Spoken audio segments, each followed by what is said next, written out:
Hi, my name is Carolyn and welcome back to my show. If you're new here, make sure to like and subscribe or comment or do whatever it is the things that people do here while watching YouTubers.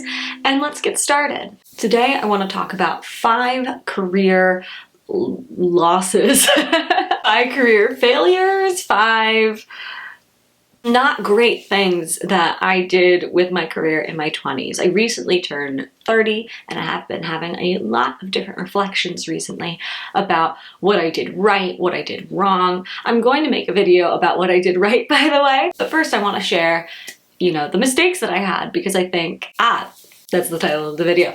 5 mistakes I made in my career in my 30s. I am so remarkably good at this YouTube thing, huh? I wanted to go over my career mistakes with you guys because I think there's definitely a lot to be learned by them. I know I learned a lot from them, and I wish, maybe I had known them sooner and maybe I wouldn't have done them. So hopefully this can be really helpful for you. My number 1 career mistake, which honestly could be the entire video, is being too scared in a whole bunch of different situations. My first 2 to 3 years of my career, I was so freaked out. I was so scared I would embarrass myself. I was scared of my boss, which is not a good idea, guys. Do not be scared of your boss. Your boss wants you to succeed because they succeed when you succeed, so they want you to be as happy as a clam, unless they're like really bad people. But having a boss who is supportive of you, having a manager who wants you to succeed is definitely number 1. And if you are, say, afraid of your boss, or you're worried that they don't like you, or you're concerned that it's just not a good fit in some way, or you're too just freaked out to talk to them, get a pump up talk from a friend. Maybe talk to somebody who ever gives you really good advice, or, watch more videos on this channel. No, we're just getting started, but who knows, there'll be some more soon. And really just go and talk to them, because that was an enormous mistake that I had in my first job and actually a few of my internships as well. I think it's because I associated bosses as being like high school, middle school, elementary school principals. Oh, you don't talk to them unless something is really, really wrong. When in reality, bosses are much more like college professors or TAs or something like that. But right, being scared. That's what this section is about. I was scared of my boss. I was too scared to introduce myself to people in networking who I thought were too big. A lot of the things that I've been learning in the last couple of years is you could reach out to anybody, and if you write a good enough note, they might respond. And you know what? If they don't, you'll probably forget that you ever reached out, and it's gonna be fine. So just go for it, man. Being scared and networking, being scared of my boss. I was so scared about everything financially, which honestly was probably a good thing, but at the same time, it paralyzed me from doing things that I should have done. I really freaked myself out of a lot of different opportunities. And if I had just taken a deep breath and tried to relax just a little bit more, there are a lot of things I probably could have done that would have been excellent. But at the same time, I don't, of course, regret my journey that I've had. I've been very fortunate to end up everywhere that I ended up. And, if I had gotten some of these things that I had interviewed for, or if I had spoken to some of the people who I wanted to speak to and didn't, or something like that, my life would be really, really different right now.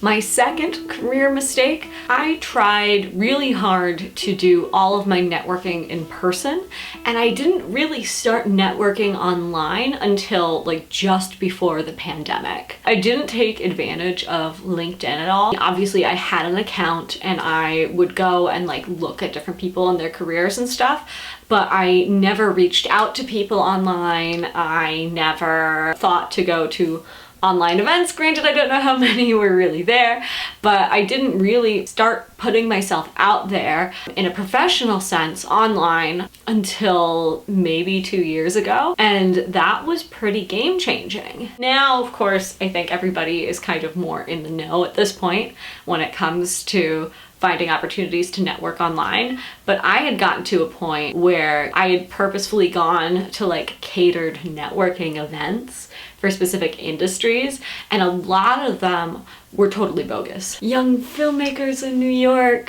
networking event. Young entrepreneurs in New York, networking event at this random bar. Some of them were awesome, but a lot of them were just like complete trash.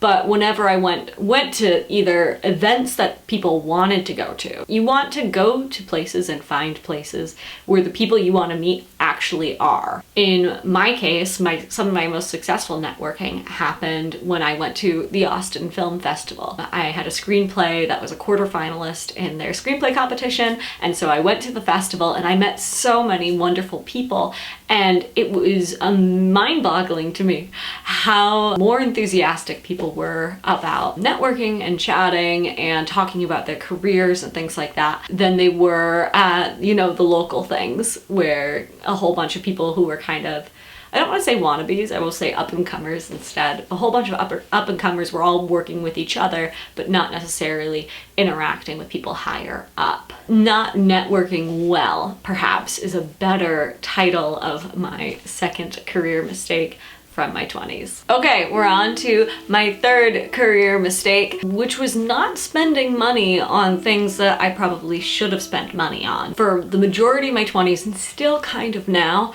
I've been so thrifty for the last decade, which is great. Saving pennies, like never going out, never getting coffee, never getting avocado toast like all the rest of millennials. I was really determined to not spend any money, but because of that, I also wasn't taking advantages of opportunities that I should have. Going to the Austin Film Festival screenplay competition was a phenomenal experience for me, but then I never went to any other major film festivals when I was trying to pursue a career in television and things like that.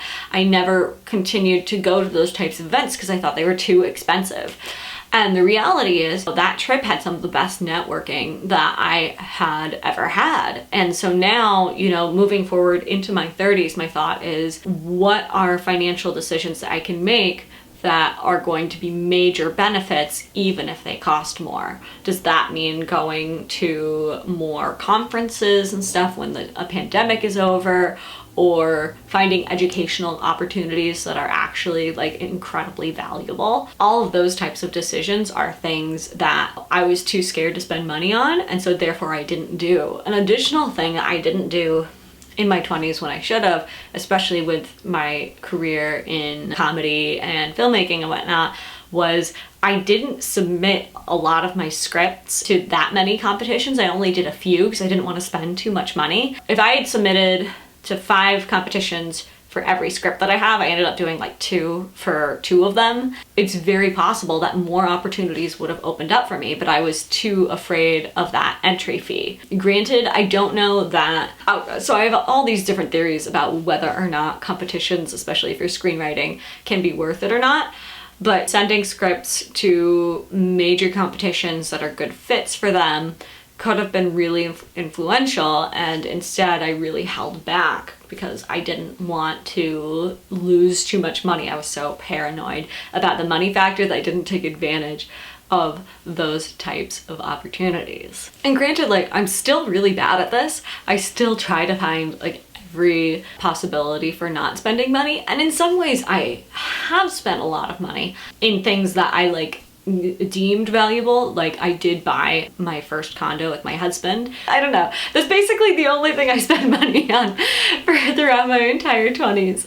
Just housing is the only thing I spend money on. You want to save money and you want to spend your money wisely, but also think about what are opportunities for investment that maybe you're not considering because you think it's too expensive. There's a difference between getting coffee every day and going to an event that you know there are going to be important people there, and then networking with them ahead of time, online, to say, hey, I'm going to be at this event, I would love to meet you, is a great way to, you know, strategically take advantage of a pricey situation like that. Granted, I don't think all conferences are created equal, so definitely, you know, do your research, take a look at what things are out there, and also what opportunities have other people had from going to these types of events. Hi, buddy, come in.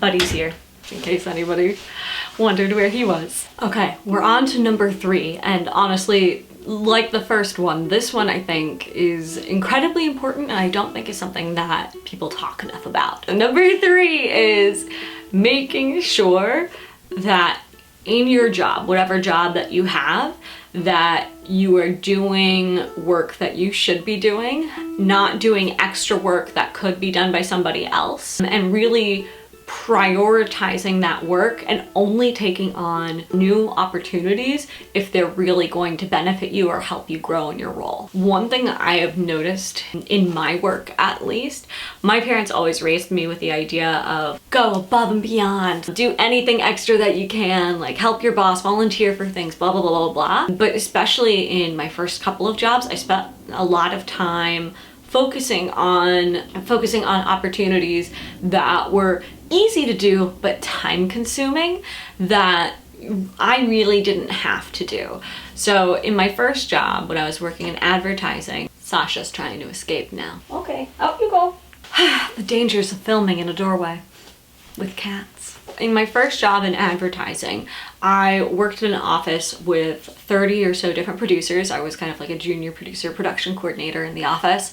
I reported to our head of production. I ran a whole bunch of events, and then I was also supposed to produce some of my own radio ads, animatics, small projects, things like that. But the other thing that ended up happening was a lot of the other producers in the office would ask me if I could do their expenses for them, if I could do their travel plans for them, if I could help them with various projects, if I could look over something, blah, blah, blah, if I could email, if I could do a favor, if I could get them coffee, you know? And so what ended up happening was basically became the assistant for 30 producers in the office, when in reality, a lot of them were supposed to be doing this work, but I wanted everybody to like me, and I wanted everybody to, you know, feel like I was on their team, that I was more than happy to do whatever.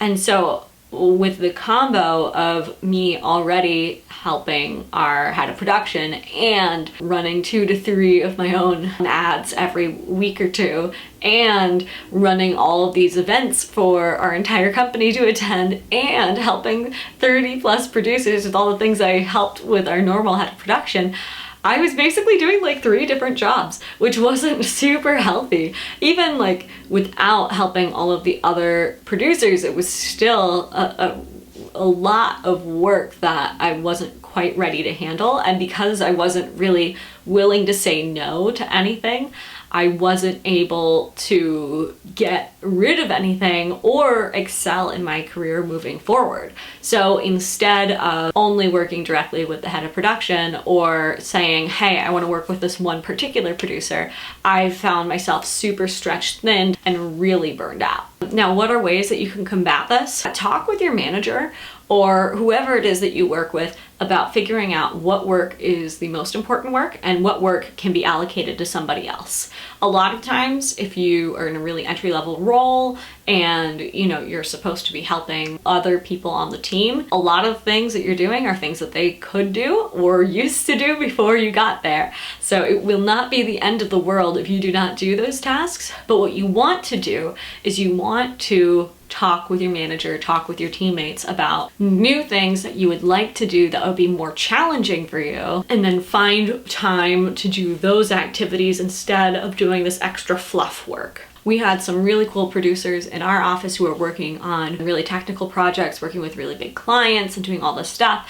And I could have, you know, asked to join one of their teams and spent more of my time directing my energies towards working with one of them, you know, attaching myself to one of the senior producers in the office, and then I would have been able to negotiate my way into being an associate producer on their team or something like that. Definitely make sure that if you can, try to eliminate a lot of this fluff work, or even better, try to automate it in any way. Try to see if there's ways that you can get rid of it so that you can fill your time with things that are going to allow you to grow and allow you to really excel in whatever job that you have. My last career mistake that I made in my 20s, which is kind of career, but also kind of just financial in general, was not making an IRA sooner. I was investing. I had a small stock market account thing that I invested in really was kind of like an old school, put reputable stocks in there and sit on it. So I did have that, but I only had 2 jobs in 10 years that had a 401k, and both jobs I only spent like 1 year at the first time, and now I'm like a year and a half at my current job. And I really, you know, regret not making a Roth IRA, which is something that is really good for like freelancers and stuff like that, and something I probably should have taken advantage of sooner. And even just putting like a teeny bit of money in it, I learned so much about compound interest in the last like 2 years in particular. Basically all compound interest is, if you have a 401k or a Roth IRA, which is like a freelancer version. I mean, I'm butchering this, and I'm not a financial advisor. Don't completely listen to me. There are many YouTubers who can help you with that. But basically all compound interest is you have some money, you put it in an account, and over time, like if it's invested in the stocks, it's probably going to go up. And if it's a high interest savings account or something like that, it's just gonna go up because interest and things like that. All you need to know is if you put small amounts of money in a place, it will grow and then you will have more. Kind of took advantage of that, but I didn't take full advantage of what I could have, partially because I was so scared of losing money, which is insane. But meanwhile, my now husband was super responsible and really good. I mean, he also had a job with a 401k the entire time, whereas I was like bouncing around and whatever. But he was really responsible and really good about saving it, and now has like a crap ton more money than me in savings. And I'm just like, I'm so glad I'm married to you. Like, this is really lucky. Just like in comparison, you know? So even if you're a freelancer and you're really worried, just remember putting small amounts of money in, even if you're not putting it in regularly. I mean, everyone recommends like, oh, put $10 in like every month or something like that. You know, sometimes you gotta eat, but also making sure to actually save money in a space where it's going to grow rather than just a normal checking or savings account is a really good investment. It's just gonna put you in a much better situation as you get older. So if you think you're young enough that you don't need to do it anyway, because the younger you do it, the better you are. Seriously, that's what everybody says. It is insane. Yeah, so just be like Nike, just do it. Okay, so those were my biggest mistakes when it comes to my 20s. And honestly, I don't think a lot of them were that bad. A lot of them were excellent learning experiences. You know, I never really made any mistakes in my career that were just like absolutely unforgivable. And that's something that I'm really grateful for. But at the same time, there are definitely a lot of missed opportunities. And so I think my overall message when it comes to this is make sure you're not missing out on opportunities because you're scared, because of money, or because, you know, you think that those opportunities aren't going to be as helpful to you as you think they're going to be. Finding more people to talk to get advice from, I think is so important. Is something that I really didn't do, and now I give people advice all the time, and I can see how helpful that is for young people who do such things. So put yourself out there, don't be afraid, and make things happen. I'm rooting for you. You're gonna be fabulous. Thank you so much for watching today. This was super fun. I hope if you liked this video, please like and subscribe. Maybe comment. Remember, it's good for the algorithm. We all must appease the algorithm gods. And yeah, I hope you're having a phenomenal day. Thank you so much. Bye.